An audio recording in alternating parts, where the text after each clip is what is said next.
Hi, everybody. Welcome, welcome, welcome to my special show. This is the Inspiring Change Show. How would you like to be inspired? Hearing everyday stories from everyday people, sometimes not every day. Maybe they're Hollywood actors, as in my next guest. Do you know him? Do you recognize him? Yes, yes, the very cute, the very adorable Ralph Malph. However, he actually is a real human. That's just a character he plays on TV. I know, I know. Don't be disappointed. But he is every bit as lovely. He is every bit as funny. And without further ado, I'd like to welcome my guest. Please welcome Don Most. Hi, Shannon. So nice to be with you. Thank you. Nice to be with you too. You are an absolute doll. I just want to say thank you again for saying yes. I mean, oh my gosh, the things that, uh, in a way, the pandemic. I think we talked about this before. In a very weird way, has been a blessing but a curse in some sort of way. You know, Yeah.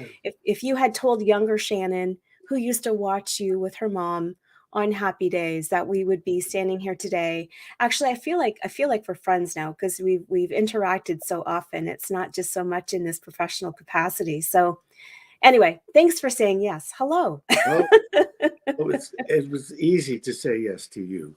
Um, Oh, we have had a little bit of communication, and then during that Zoom party, or whatever it was for Project Viral, then yes, we actually got to meet, kind of virtually meet, mhm. and so I was very impressed with everything you've done and your whole uh, energy. So it was very easy to want to come on and talk with you again.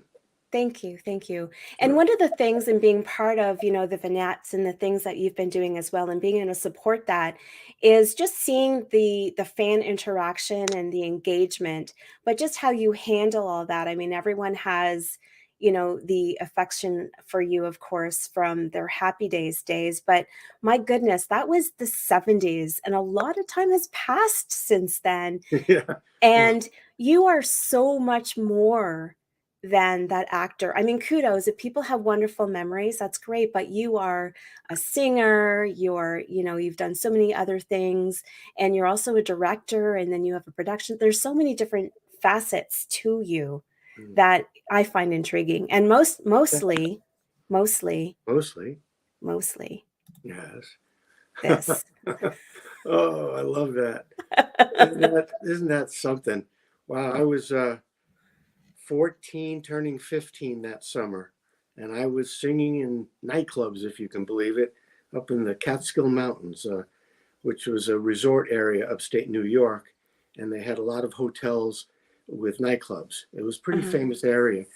It was in the movie, I guess, that Dirty Dancing took place in the Catskills, and probably around the same time I was there. Unbelievable memories, and yeah, I started pretty young, and singing, as I would say to people when I'm doing my show, is it was my first love. Right. Before, I mean, I knew acting was there, kind of, and I wanted to pursue it, but initially it was really singing.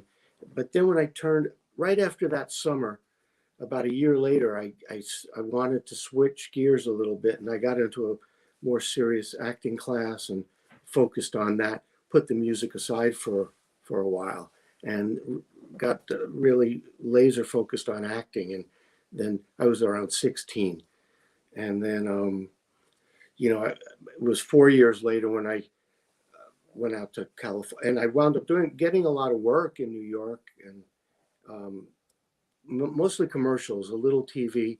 Where are you originally from? I grew up in Brooklyn, New York, in the Flatbush section of Brooklyn, and went to Erasmus Hall High School, a very well-known school, where it had famous alumni like Barbara Streisand and Neil Diamond and Lainie Kazan and even Barbara Stanwyck and Eli Wallach, a lot of people. And yeah, so grew up in the streets of Brooklyn, and then would take the subway into Manhattan for my singing, acting classes, and all that kind of stuff. So, at what point was the turn for you to go, you know what, singing isn't really the career choice at this point. Let me put a pin in it, and I'm going to go to California and be an actor. Like how does that come along? And maybe times have changed a little bit for other aspiring actors today, but just what was the Yeah. change for that? Well, like I said, I started. I think what happened was I started. I always loved watching movies, and TV. All the different shows. All the When I was younger, I watched a lot of the comedians and loved, Abbott and Costello and George Burns and Gracie Allen. I was huge fans and people like that and Jack Benny. But as I started, when you got into the mid late '60s, there was a real a surge of wonderful films that were almost like what we look at as independent films now. But the studios were making some of these films, and it was movies like The Graduate with Dustin Hoffman, and then Midnight Cowboy with Dustin Hoffman, and movies like that. And I started really getting into that, and then I saw a movie. I was 17 called Five Easy Pieces, starring Jack Nicholson, one of his second big film.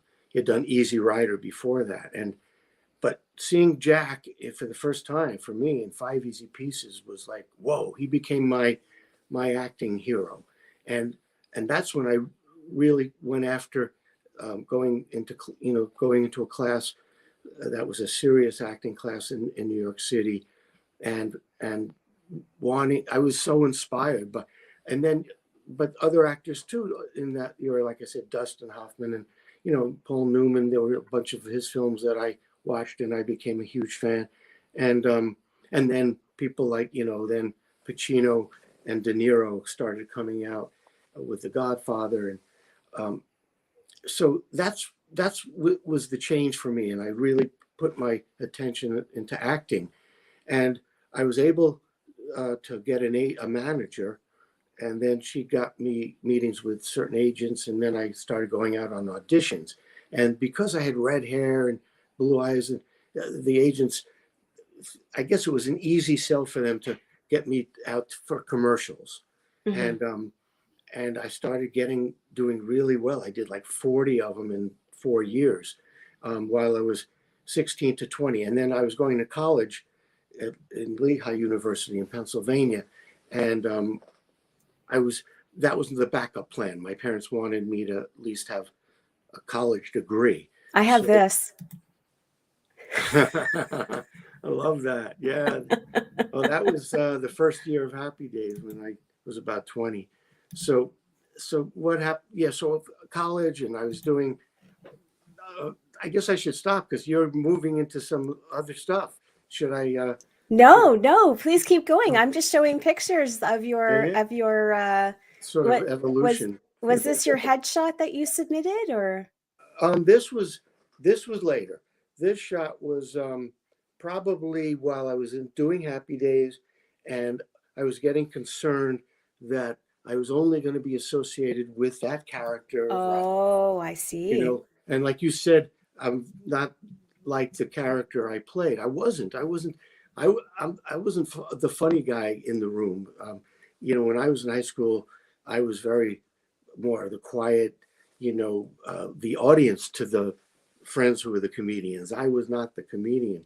So, but it was a part that I was playing. That to me is what I Hmm. love, is playing different people. So that picture, I deliberately grew that beard that year. I was probably about 24, fourth season of Happy Days, I'm guessing, and wanted to show myself in a different way so that I wouldn't be limited to just playing somebody like Ralph. Understood.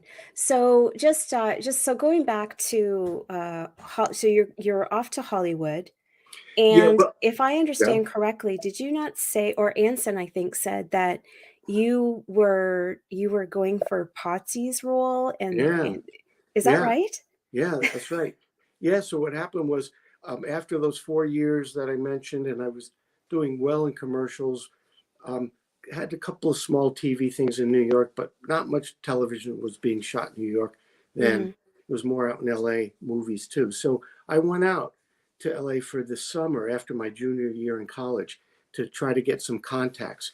but I started getting, I auditioned for several things and got landed a few guest starring roles, and then that led to me staying in LA, not going back for my senior year in college, and landed a few more parts, and then it led to me getting an audition for Happy Days.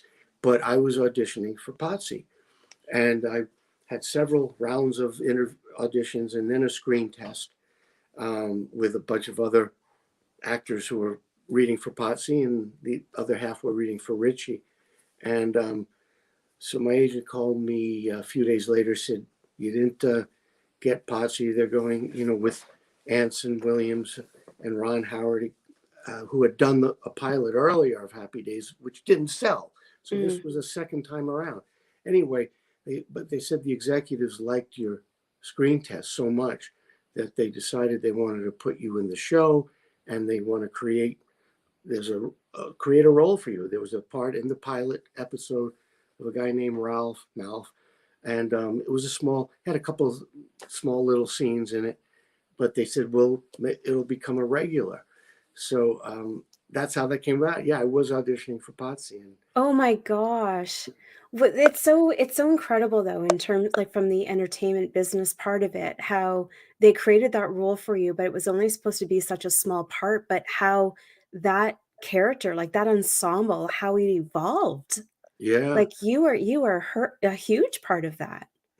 yeah, Not just a few lines. it definitely, yeah, it definitely evolved. I mean, they said I would be in, like 10 out of 13 episodes, they guaranteed.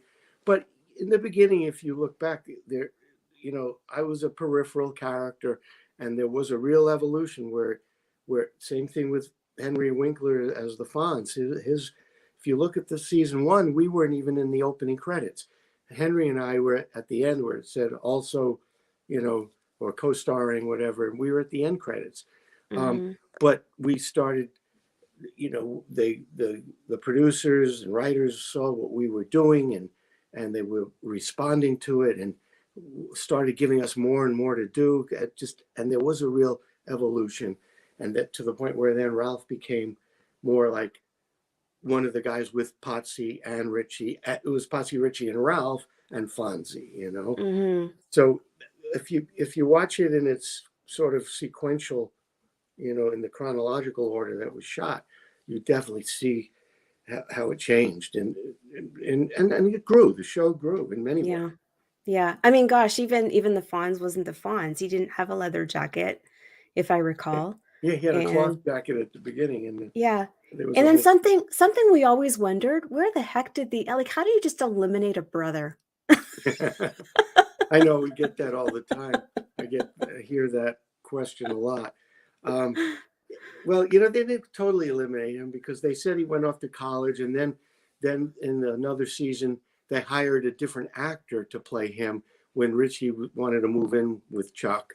It was a different actor, and then Right. I think there was even a third episode later with a different actor as Chuck. Um, I think at the season one, uh, what happened was that they realized the stories were going in the direction of the four guys, and the family, but Chuck, they didn't know what to do. They kind of established him as the dumb jock. He'd come dribbling a basketball through the living room and say something that was not that bright, and go up to his room, and there wasn't much more for him to do. And I think the actor was like feeling like this isn't right.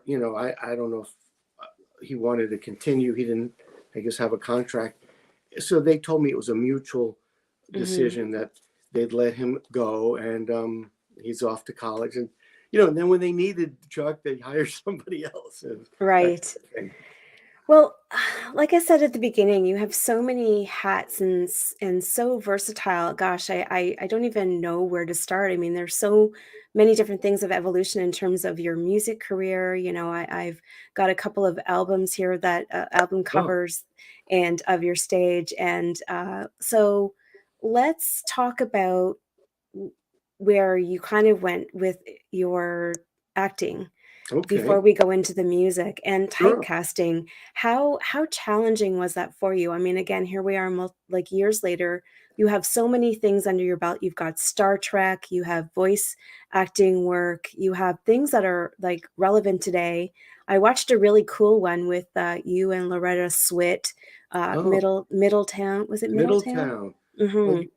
you saw the live stream of that, huh? I did. Yeah, I Okay. got the ticket and watched the live stream of that, which was really incredible. So, Oh, great. the acting on that was, if folks, if you have a chance to watch it, check it out for sure. It was like this on a range of emotions and took you through a Oh, journey. yeah, And wow, yeah. wow, wow.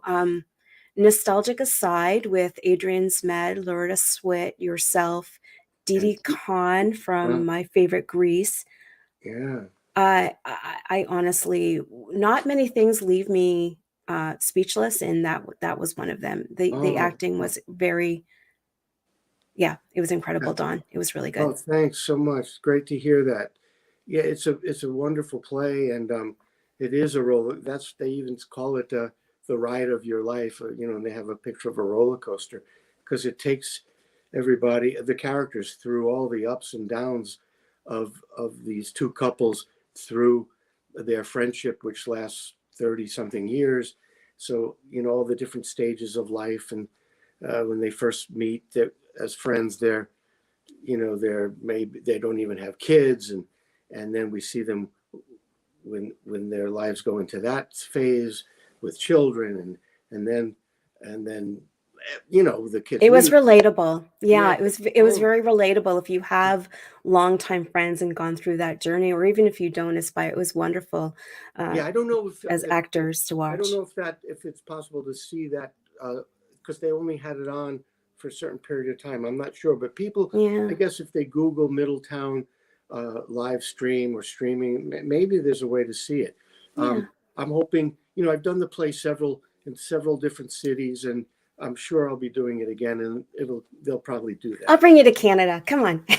Bring it to Yeah, Canada. it would be great up there. So, So your yeah, headshot, you yeah, changed yourself, you changed your look, you decided we're not going to go into why you left Happy Days. That's okay. People can find that on the internet. yeah. So, you decided to make that change. You felt it took its course. How what I always want to know from actors, when you're so popular in a specific role, how challenging was it for Mm. typecasting? Now you're the red hair, which is very distinguished as well, and then so you're changing your look. How hard was it after you left Happy Days? It was incredibly difficult. I knew, I'd heard stories, and I knew it was happening. It was a sided, double-edged sword, because the success was fabulous, and so many wonderful things that happened. But I wanted to have a career that would have longevity, and that I could do for the rest of my life, and not all of a sudden, not it's over. So, and that could happen, and it's happened to people. So I was very conscious of it, and it's one of the reasons I decided not to renew when my contract was over. And um, and I made it even harder on myself, because what I did was I told my agent at the time, I said, I don't want to do any television for a while, not any more TV. I said, I want to just do film and theater. And I did, because television back then, um, the dramas and everything weren't as like today. They make them. They have more time. They have more money behind it, and there's some great dramas on television. Back then, everything was done pretty fast, and you didn't have as much time to get it right. Preparation and shooting schedule, everything. So I felt like I wanted to try to do film and theater, and so I closed the doors on a lot of work that might have come my way.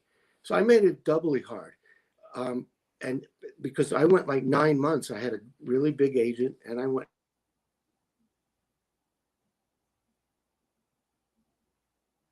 back. Yeah, I can hear Okay. you. Mhm. Um, so I went 9 months. I couldn't even get an audition for a film. They wouldn't even see me, because oh no, the guy from Happy Days not right for this, not right Oh for this. darn. You know. So so then I told my agent, maybe a year passed. I said, okay, let's opened the doors to television again. I did some theater during that period, which was great. I love doing theater. It's great, uh, to keep you sharp and keep that muscle going. And it's nothing as good as theater for actors. Hmm. And then I said, let's do some television, and and I had to take some parts that I wasn't crazy about at first, but I just needed to start doing it again. And slowly I get chipped away. I'd get a part that was very different. Like I did early on, I did a role in Chips where I played a guy that was almost like a metal rock and roll guy, like from Kiss, with makeup and long hair, and it was very different. And so then somebody then cast me in. I did a TV movie, and it was still comedy, but it was different than totally different character than Ralph.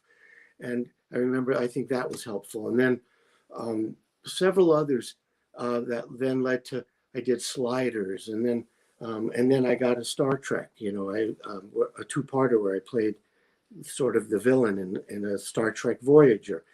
And then a little bit later, I did, yeah, there it is. And then I wound up getting a recurring role on Glee, where I played the father to the character of Emma. So that was, helpful. And then I started getting some independent films playing different kinds of roles. Oh, there was also one. I did a TV show called The Crow, where I played a psychiatrist.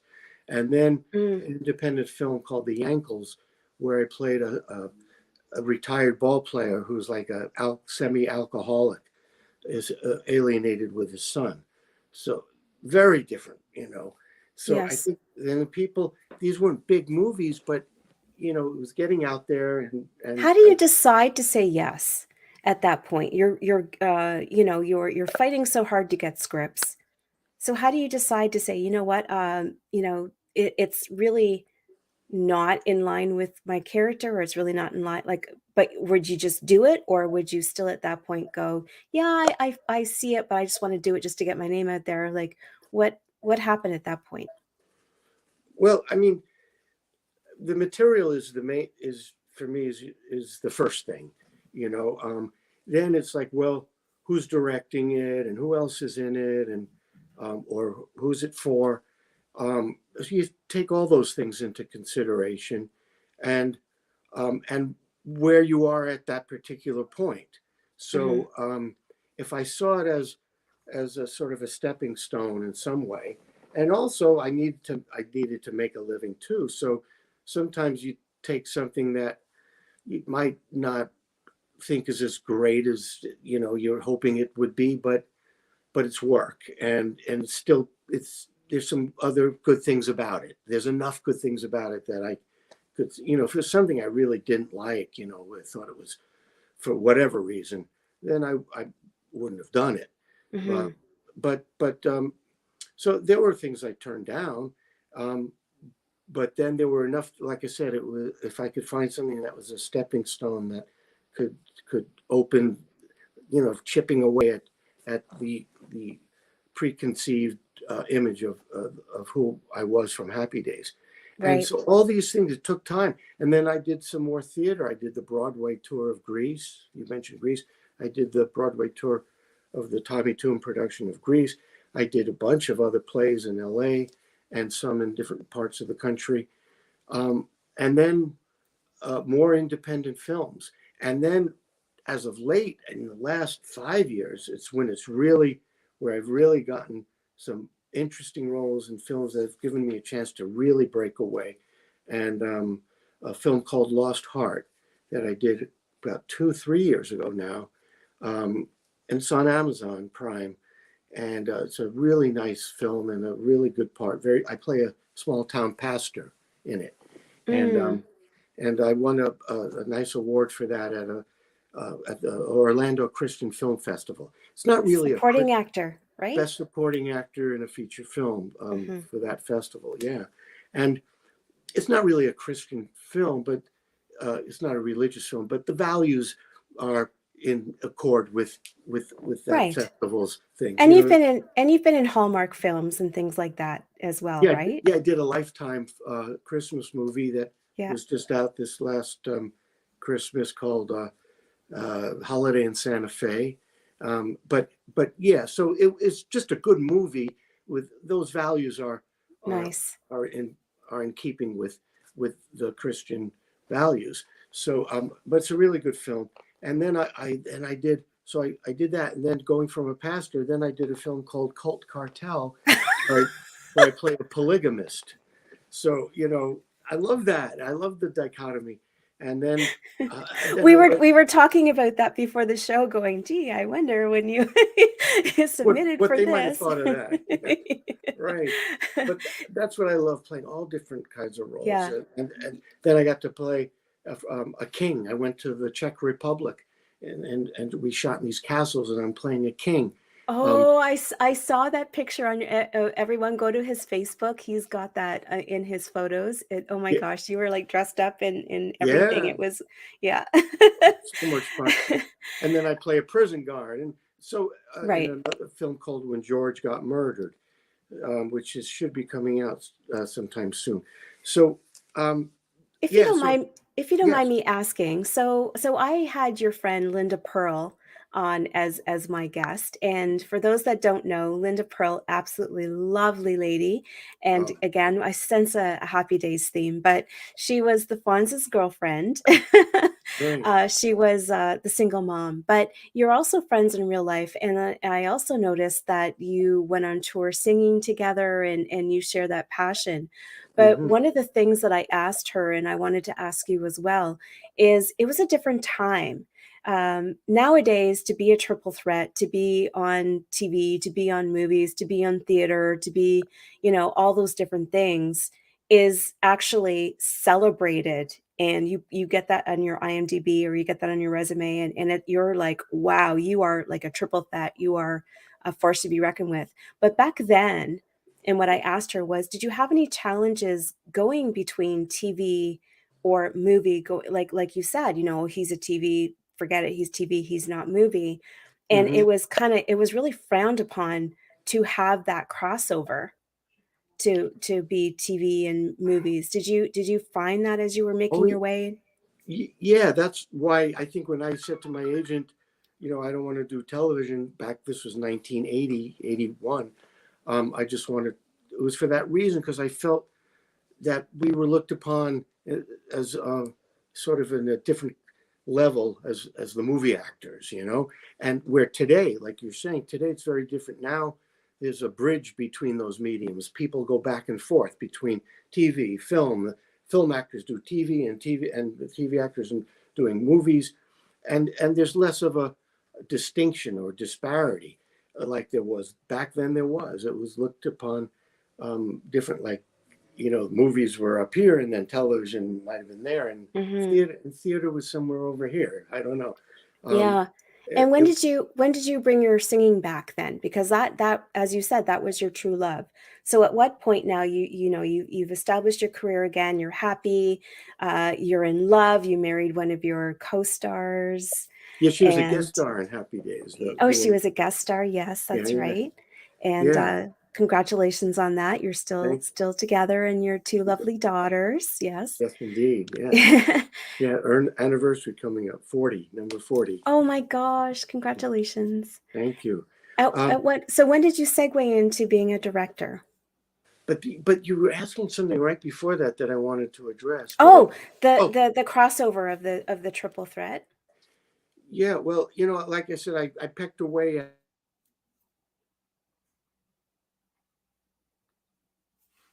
I say Mhm. it's my first love. I don't know about true love. I Yeah. say it's my first love because I love acting Okay. equally. Um, Yes. but the crossover, it was gradual. It was pecking away at it, and then, like I mentioned, that now things are, there's less of a perception, a difference in perception between the two mediums. So it's gotten easier, and so I'm hoping to, I have several projects I'm trying to get going. You mentioned directing. I've directed three independent films. One is called The Last Best Sunday, which I think is on Tubi. Very dramatic, really interesting story. Mainly two characters, but not solely. and Last Best Sunday, and then a film called Moolah, which is on Amazon as well, and where I cast Shailene Woodley in her first film, and she's gone on to be pretty big now, and a lot of other great people in that great cast. Mhm. Um, and then a family film called Harley's Hill. But I have like three or four film projects that I'm trying to get set up, and I'm getting closer and closer on a few of them, and a TV series I'm trying to get set up. So I want to be on that side again as a director, producer, only as a means to getting it done. I'm not Mm, so much into, but I'm acting as a producer in terms of trying to get it all the pieces put together so I can direct it. Or I see. that's where, because I love the directing as well. So we'll see what happens. I have a couple of really good projects um, that could be very exciting. And on the acting side, I want to keep that going because I had such a great couple of these last 2 years where it was like all these different roles, and I want to keep that going for sure. So we'll see. To direct some, act some, and then the singing. I decided about 7 years ago because I've always loved that music, the great, what it's called the Great American Songbook, or the standards, and I loved it with the jazz bent. So it was, for me, it was the jazz standards and swing and big band, and kind of like the Sinatra songbook. And I wound up starting. I put together an act about 7 years ago because I said if I ever am going to do it again, I better start. I wasn't getting younger, and started doing jazz clubs in L.A. and New York, and the response was great. And that led to me doing a CD, which is out called D Most Mostly Swinging, and with a great big band of L.A. musicians, jazz guys, and it swings, and I'm on the almost, yeah, there I am on stage at one of the jazz clubs, and I'm in the middle of doing a new CD, and probably going to finish it in about a month or so, with a producer in Nashville, and I'm really excited about this one, and that'll come out sometime this year. And I performed with my first symphony a few months ago with in Hershey, Pennsylvania, with the Hershey Symphony, and so I've been. How many in that symphony? That must have been an Oh, incredible it experience. was amazing. There were 55 musicians, which was just insane. Wow. The feeling was like just. I love a big band, and I've done that many times. With the traditional big band in the jazz setting is like 17, 18 pieces, and I've done that, and it's a major high. And then getting with a symphony was like, now I was like, in a different universe. I had intended to put up your album cover, but I actually have that in the credits for you. But I Okay. if I can post this photo again, only because when I saw it, you look like you are in your element and just so happy. Yeah, you're right. You're right. I think there's nothing like it when there's great musicians behind me, and great arrangements and great songs. Um, it is a major high for me. Uh, I love it so much, and yeah, people say that, they go, it's just so evident how joyous you become when you're doing that, and I think because it was my first love, as I say, and I was doing it. You showed that picture of me doing it when I was 14, 15 years old. So it's like in that music I've listened to my whole life. So it's like in my blood, and yeah, I have a big, great passion for it. So Definitely. keeping in line with the inspiring change and what this show is about is speaking with everyone who's overcome adversity and how they turned that into opportunity. So knowing now, if you had known then, what would you tell younger Donnie?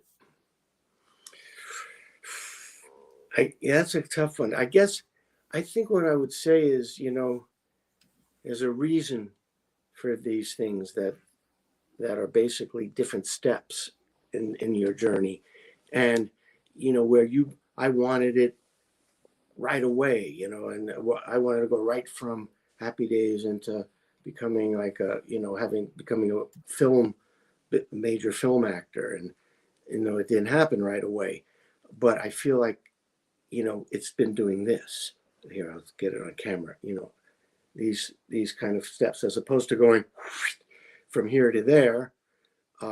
You had to go to this before you can get to this, and maybe from there you had to go down here a little bit in order then to have the growth, like you talk about. It's some of those difficulties and challenges uh, bring growth in ways that you wouldn't have had if it happened sooner. Everyone's different, and they all have to have their paths will have different shapes to it. But I would tell the younger self that enjoy it all, and learn from every experience, and appreciate it. Appreciate what you have at the time, and really, take it all in, and don't take things for granted. And it's all part of the journey, and have patience. And how do you find it now with the way of technology and social media, how your business is done so much differently compared to how it used to be? Yeah, well, I guess in this pandemic, we certainly saw that. And one of the projects that when we met on the Zoom uh, party for viral vignettes, which was a project that a producer named David Levin brought to me. I had worked with David several years ago.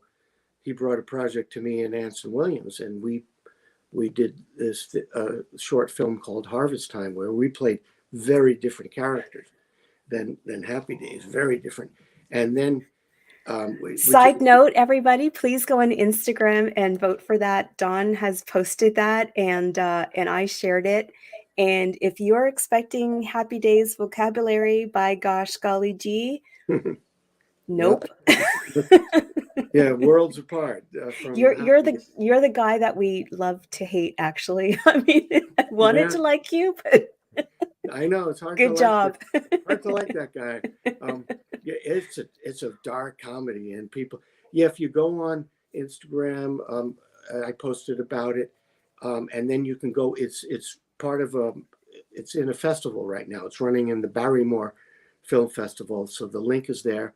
You can go to it and then look for Harvest Time, because they're screening all the films, so you could see it. And so this same producer, David Levin, came to me right when the pandemic was starting and said, I have a project, an idea, since we all want to continue doing something. And nobody was leaving their house.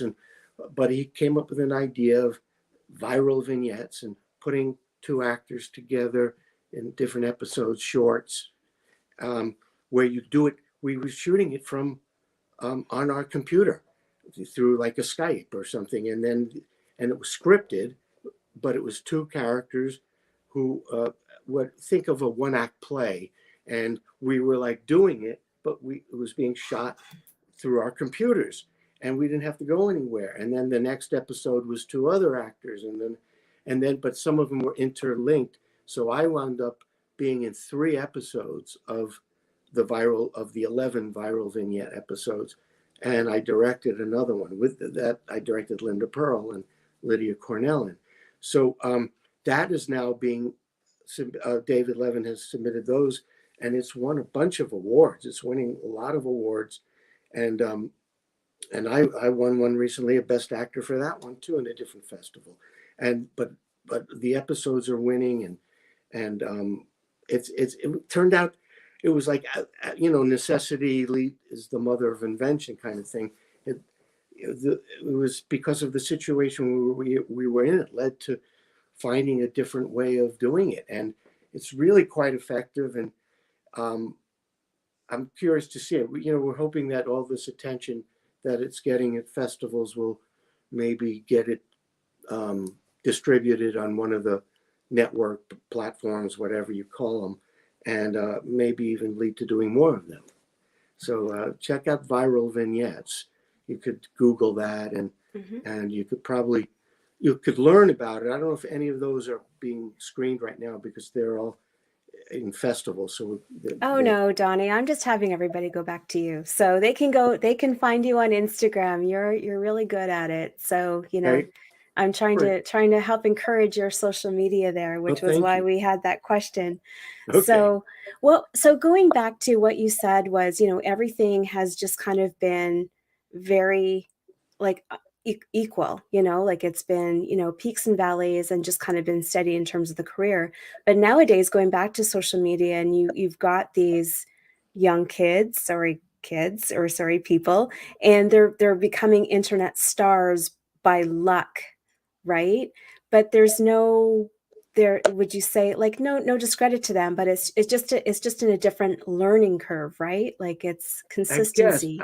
I'm not as up on, who are these stars, these social, because of social media and Mhm. for reasons that maybe it's different reasons.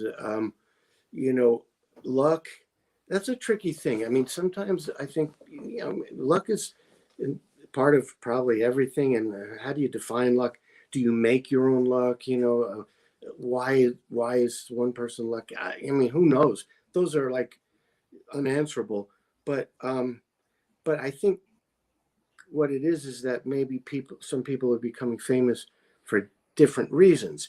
Now, whether we consider those reasons as weighty and as significant and meaningful as other reasons, that's for people to make their own assessment. I don't know, but maybe the people who are becoming stars on internet, we don't know. Maybe they worked really hard to find out how to True. do it, and figure out how to do this and that. And I mean, they're probably the ones that maybe blindly did it, didn't know what the hell they were doing, and so I don't know. I don't. It's hard. I don't want to judge that because I don't know No, no, their it's not. journey.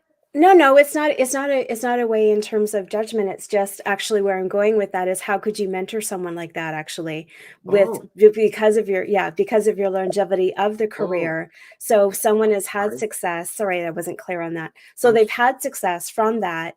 What how could you make that a coachable moment for them to continue on that journey with your oh, experience of acting and as a I, director, if they're like, wow, I've got the success. How do I keep that going? I see. What would be a hot tip that you would probably give them in your career? Oh, okay. That's, yeah, very interesting question. Um, I would say if they're young, to try to learn. It depends on what is their goal, what is in their heart and the passion of what they really want to do. If they want to keep doing what they're doing, make sure, just obviously learning as much as you can about all the different fields that might be involved in what they're doing.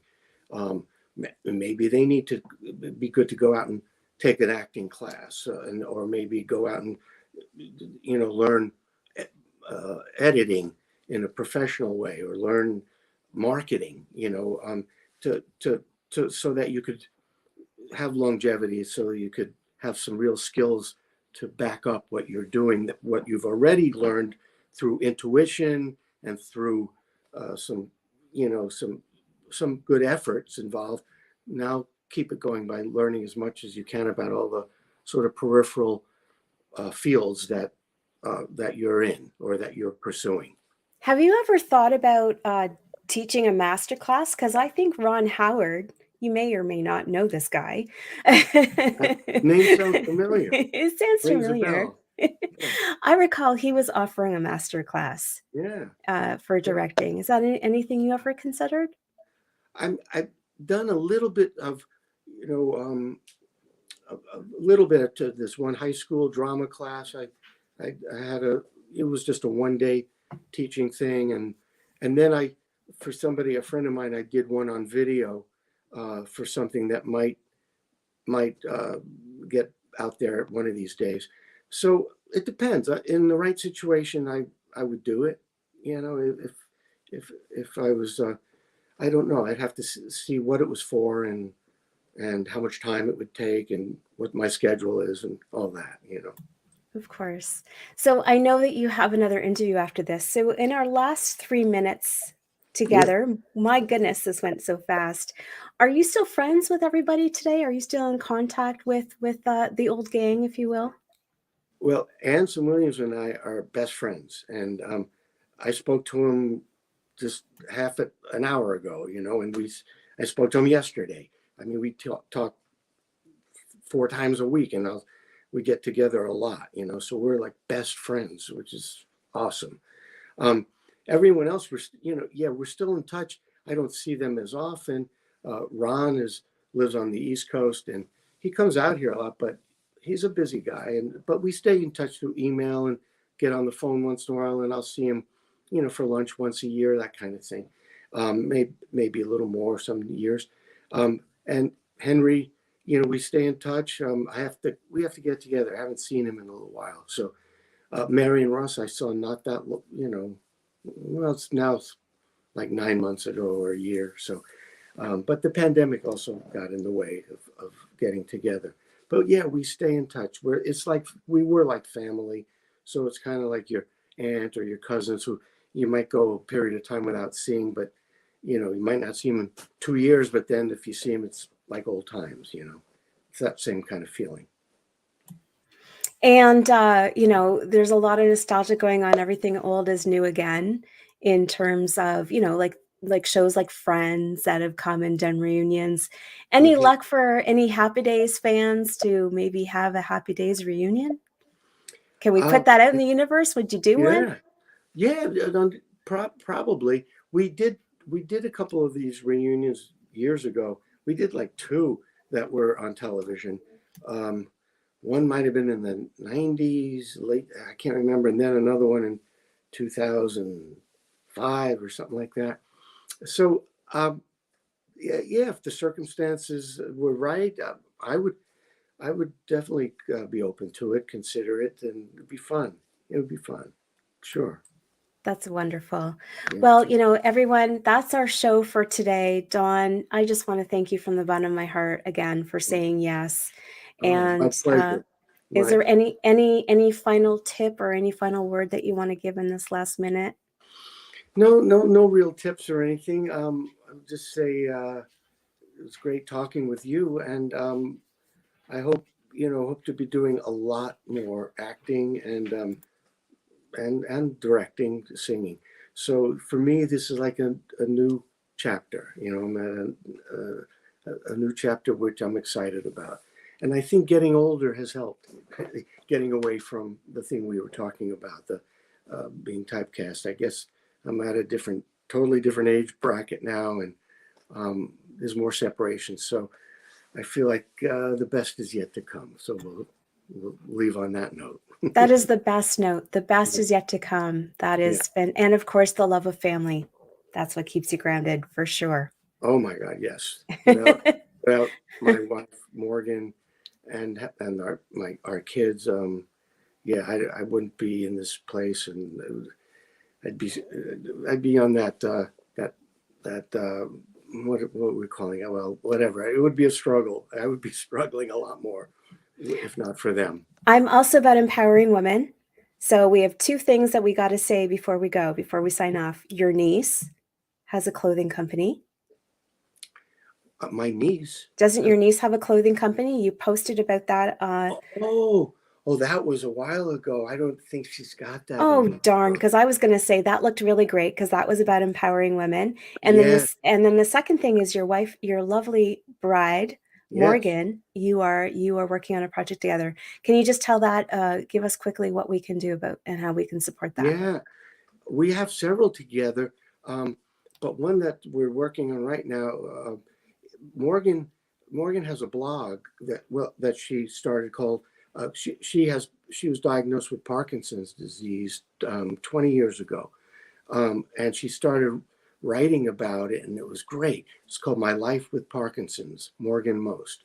So you could look up that blog, and the reaction that she got to it was so enthusiastic and positive, because she was doing it with you'll see there's a lot of humor in the way she perceived these experiences that she had with her Parkinson's. It was informative but very entertaining and funny at the same time.